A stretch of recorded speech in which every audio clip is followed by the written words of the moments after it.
It was a Tuesday evening when my friend Lisa, who worked the closing shift at our family-owned coffee shop, nestled deep in the woods, miles away from the nearest town, experienced something she'll never forget.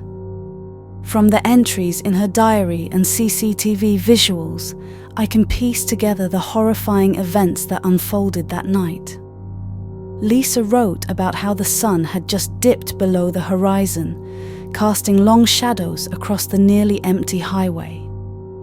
The eerie silence of the forest was unsettling, and she was counting down the minutes until she could close up and head home. The coffee shop had an old-world charm with its wooden beams and cozy corners, but that night it felt suffocating. The wind howled outside, making the trees dance menacingly. She glanced at the clock. Only an hour left. Suddenly, the door creaked open and a man stepped in. He was tall, with a worn-out trench coat and a hat that shadowed his face. His presence immediately sent a chill down Lisa's spine. She forced a smile and asked what he'd like to order. Good evening. What can I get for you? She asked, her voice trembling slightly. He ordered a black coffee, his voice deep and raspy. As Lisa prepared his drink, she couldn't shake the feeling that he was watching her intently. She handed him the coffee. Here you go, she said, trying to maintain her composure. Is there anything else you need? She asked, their fingers brushing briefly. His touch was ice cold. The man took a seat in the far corner, away from the light.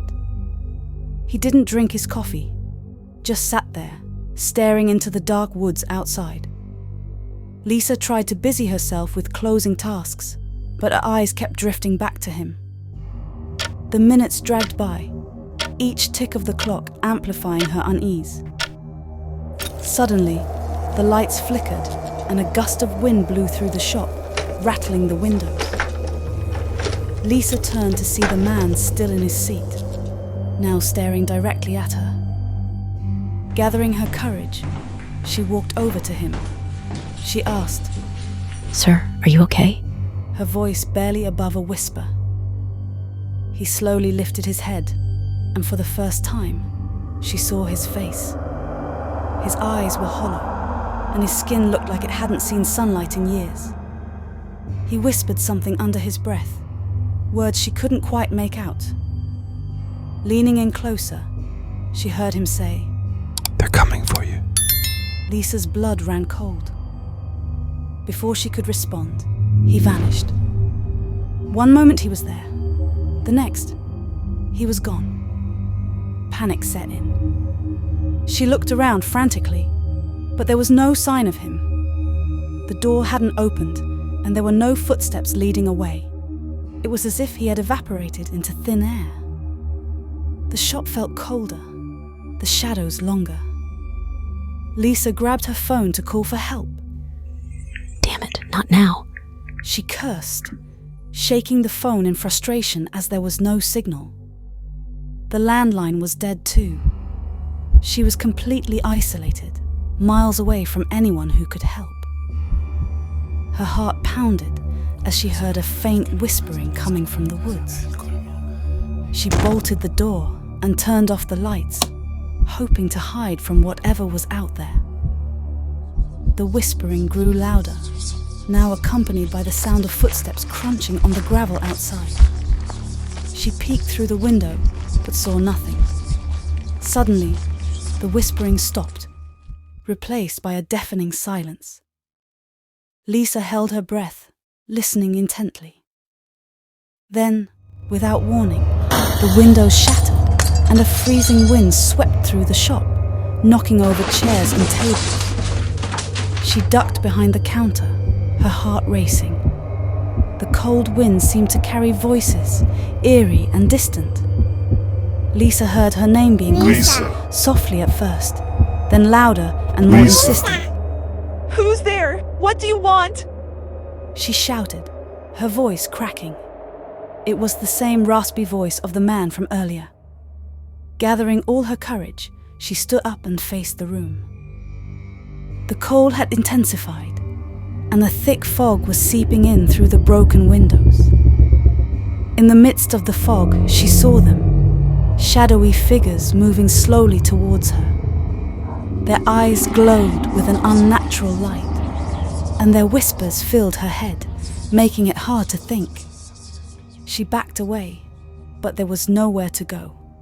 The figures closed in, their hands reaching out, cold and clammy. Lisa felt a sharp pain in her chest, as if her heart was being squeezed. The figures surrounded her, their whispers now a cacophony of terror. She tried to scream, but no sound came out. The last thing she saw was their glowing eyes, full of malice. When Lisa came to, the shop was empty again, the fog gone. She was lying on the floor, gasping for breath. She looked around, disoriented. Everything was as it had been, except for the shattered windows and the lingering chill in the air. She stumbled to her feet, her body aching. As she made her way to the door, she saw something written on the wall in what looked like blood. "You're next." Her blood ran cold. She had to get out of there, but the door wouldn't budge. She whispered, tears welling up in her eyes. Desperation set in. She ran to the back door, but it was locked too. Panic surged through her. She could hear the whispering again, closer this time. She felt a cold hand on her shoulder and spun around. She screamed into the emptiness, but no one was there. The room started to spin, the voices growing louder. Lisa dropped to her knees, clutching her head. Suddenly, everything went silent. She looked up and saw the man standing in front of her, his hollow eyes boring into hers. He smiled, a cold, cruel smile, and whispered, It's over. The last thing she felt was a searing pain in her chest, then darkness. When they found her the next morning, she was lying on the floor, lifeless, with a look of pure terror on her face. They said it was a heart attack, but I knew the truth. From Lisa's diary, I could tell the man, the shadows. They were real, and now they were coming for whoever stepped into that cursed coffee shop on the highway, surrounded by nothing but miles of woods. I never believed in ghosts. They were tales to scare kids, stories shared around campfires. But that changed one night on a lonely highway surrounded by woods. My name is Noah, and I was 40 years old when it happened. It was late, around midnight, and I was driving home after a long business trip. I chose the shortcut through the woods to save time. The highway was desolate, with towering trees on both sides, their branches casting eerie shadows under the dim moonlight. The road stretched out for 100 miles, and I barely saw another car. It was just me, the asphalt, and the forest. As I approached a small gas station at the edge of the woods, I saw her. She was standing by the road, her figure illuminated by the faint glow of the gas station lights. She was beautiful, with long dark hair and pale skin, wearing an old-fashioned dress that seemed out of place. She looked lost and desperate. Against my better judgment, I pulled over and rolled down the window. "Are you okay?" I asked. She nodded, her eyes wide and pleading. Can you give me a lift? My car broke down, and I need to get home. She said in a soft, almost melodic voice. Something about her seemed off, but I couldn't just leave her there.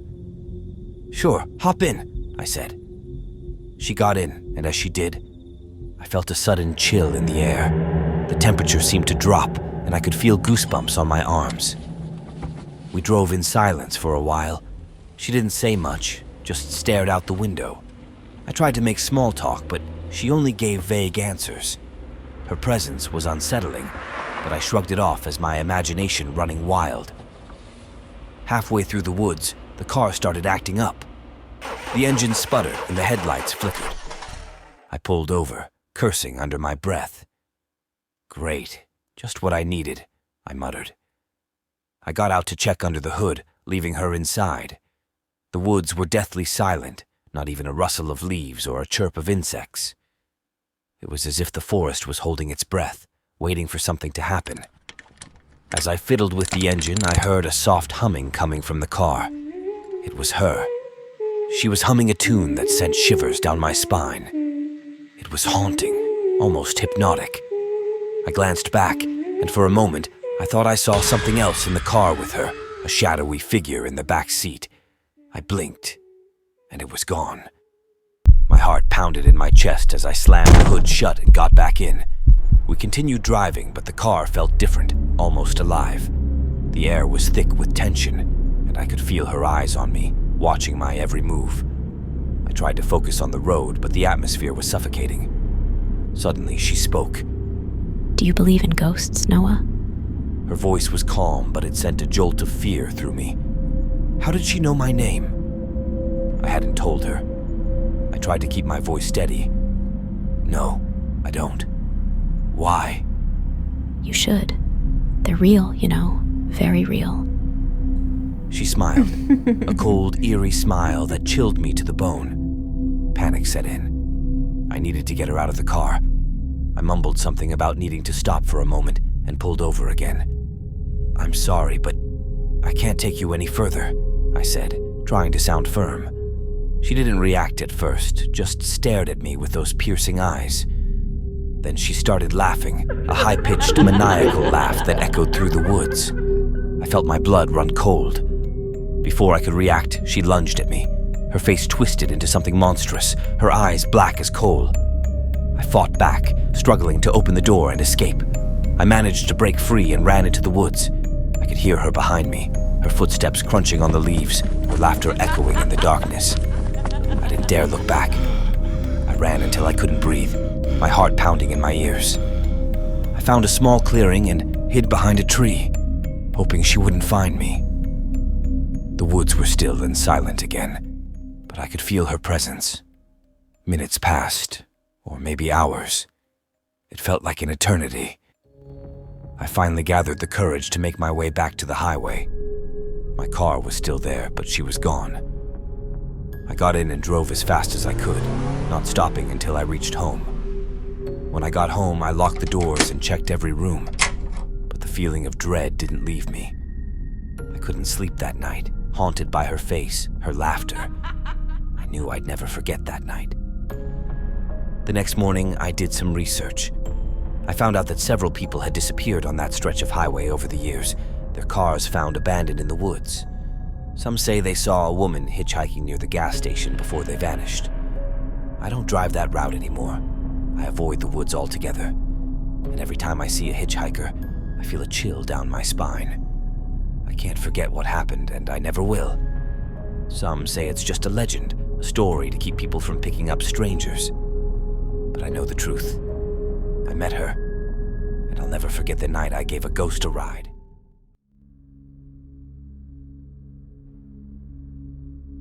I grew up in an old-fashioned villa, a house with creaking floorboards and antique furniture that whispered stories of the past. My childhood room, tucked away in a corner of the second floor, often felt isolated, a place where shadows seemed to linger just a bit longer. I was 10 years old when it happened, a night like any other except for the chilling encounter that still haunts me to this day. I remember the sensation of weight on my mattress, as if someone had sat down at the foot of my bed. I opened my eyes, the room illuminated by the pale moonlight seeping through the curtains. There he was, an eyeless boy, his empty sockets staring directly at me, holding a small, intricately carved box. Frozen in fear, I couldn't move or scream. The eyeless boy seemed to study me, tilting his head slightly as if contemplating something. Then, without a sound, he vanished, leaving only an imprint on my bed where he had been sitting. The box he held was nowhere to be found. For years I tried to convince myself it was a nightmare, a figment of my imagination. But the feeling of dread lingered, a constant reminder of that night. I never spoke of it, burying the memory deep within, hoping it would fade with time. Years later, when I was in my 20s, I brought my girlfriend, Emily, to my parents' house. She was napping in my old room one afternoon while I ran some errands. When I returned, I found her pale and trembling, her eyes wide with fear. Emily recounted how she had woken up to see an eyeless boy clinging to the wall. His empty sockets stared right through her, and she felt an overwhelming sense of dread. When she blinked, he was gone. Chills ran down my spine as she described the apparition. It was the same boy I had seen all those years ago. The memory I had buried deep within came rushing back, and I realized that what I had seen was real.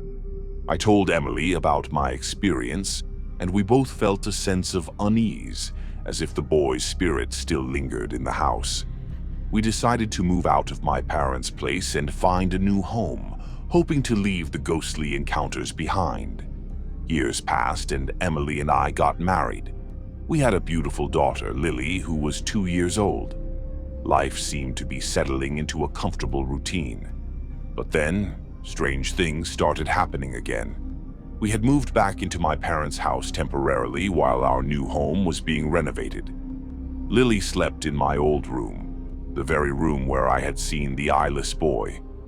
One night, I heard her talking to someone. At first, I thought she was talking to her stuffed animals. But when I asked her who she was speaking to, she said, "The little boy who is lost. He can't find his mommy." My heart raced as I remembered the eyeless boy. I asked her to describe the boy, and she said, "He has no eyes, Daddy. He looks scary, but he just wants his mommy." Emily and I exchanged worried glances, realizing that the spirit of the eyeless boy had found our daughter. Desperate to protect Lily, we sought help from a local priest who was known for his work with exorcisms. He agreed to come to our house and perform a blessing, hoping to rid our home of the restless spirit. The priest walked through each room, reciting prayers and sprinkling holy water. When he reached Lily's room, the air grew cold, and a heavy silence fell upon us. The priest's prayers grew louder, echoing through the house. Suddenly, the room filled with a chilling wind, and we heard a child's sobs. The priest continued his prayers, commanding the spirit to leave.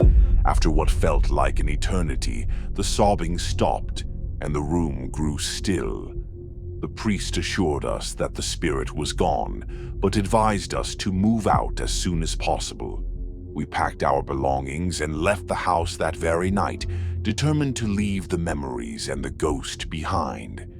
We moved into our new home, a place filled with light and warmth, far away from the old villa. Lily never mentioned the boy again, and the eerie encounters became a distant memory, a chilling chapter of our past. But sometimes, late at night, I still think about the eyeless boy and the box he held. What was inside it? Why did he come to me?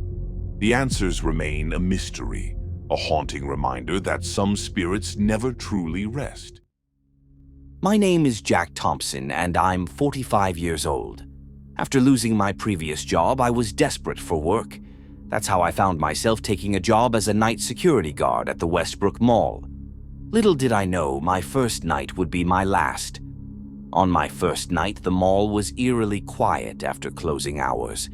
The only sounds were the hum of the air conditioning and the faint buzz of the fluorescent lights. As I made my rounds, I couldn't shake the feeling that I was being watched.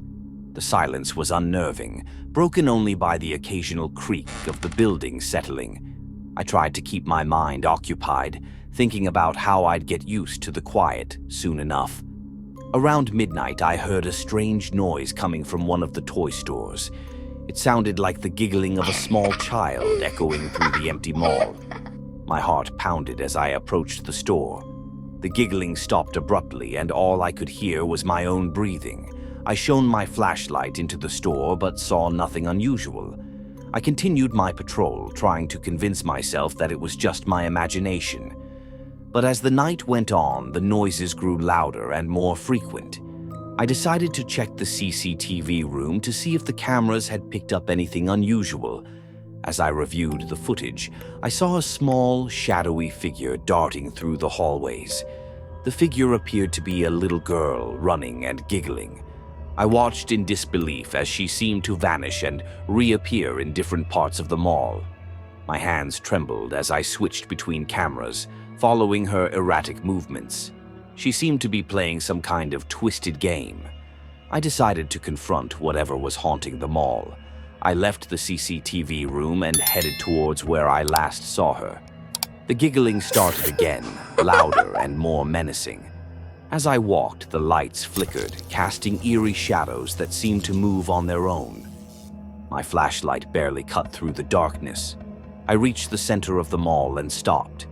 The giggling turned into a high-pitched laugh, echoing around me. I felt a cold breeze brush past me. Suddenly, all the mall entrances slammed shut with a deafening bang.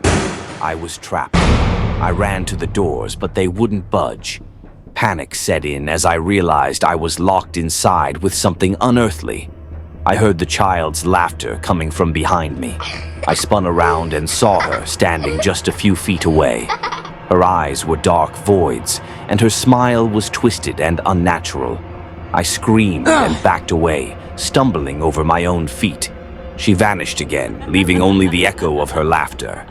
I scrambled to my feet and ran back to the CCTV room. I locked the door behind me and tried to catch my breath.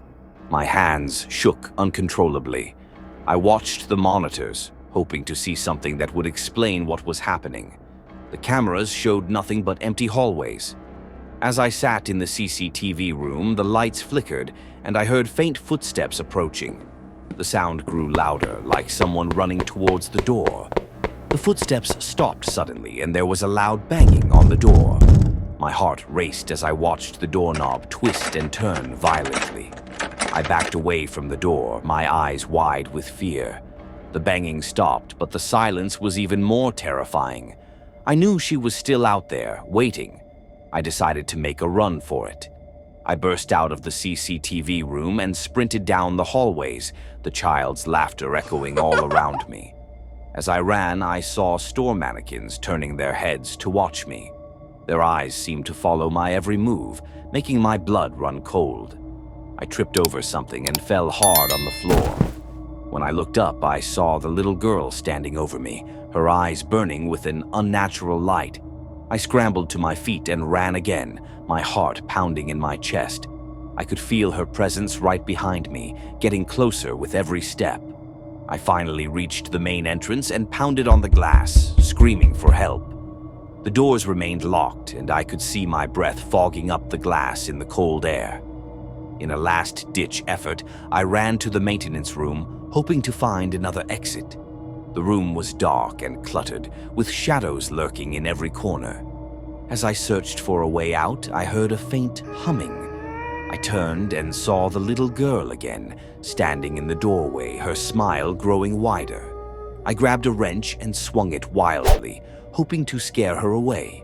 She didn't flinch, just kept staring at me with those empty eyes. In a blind panic, I threw the wrench and ran past her, heading for the emergency exit. The door was locked, and I felt her cold breath on my neck. I turned to face her, my back against the door. She reached out a hand, and as her fingers touched my skin, I felt an icy pain shoot through me. That's when I blacked out. When I came to, it was morning, and the mall was open again. I was found by the morning staff, unconscious by the emergency exit. I quit that day, vowing never to return. I handed in my resignation first thing in the morning. There was no way I was going back. I needed answers, so I did some research online. I discovered that a young girl had died in the mall years ago. She had been electrocuted in a photo booth due to faulty wiring. The mall was said to be haunted by her restless spirit, forever trapped in the place where she died. I shuddered, realizing I had encountered her ghost. I never set foot in that mall again, and I never will. The little girl's laughter still haunts my dreams, a reminder of the night I barely escaped with my life. So, If you have a story that chills your bones, send it in. Maybe you will hear it narrated here next. But until then, stay safe and heed my warning. Some things are better left undisturbed. Thank you so much for watching. If you enjoyed this video, please give it a thumbs up and share it with your friends. Don't forget to subscribe to our channel and hit the bell icon so you never miss an update. Your support means the world to us, and we can't wait to bring you more exciting content. See you in the next video. Bye.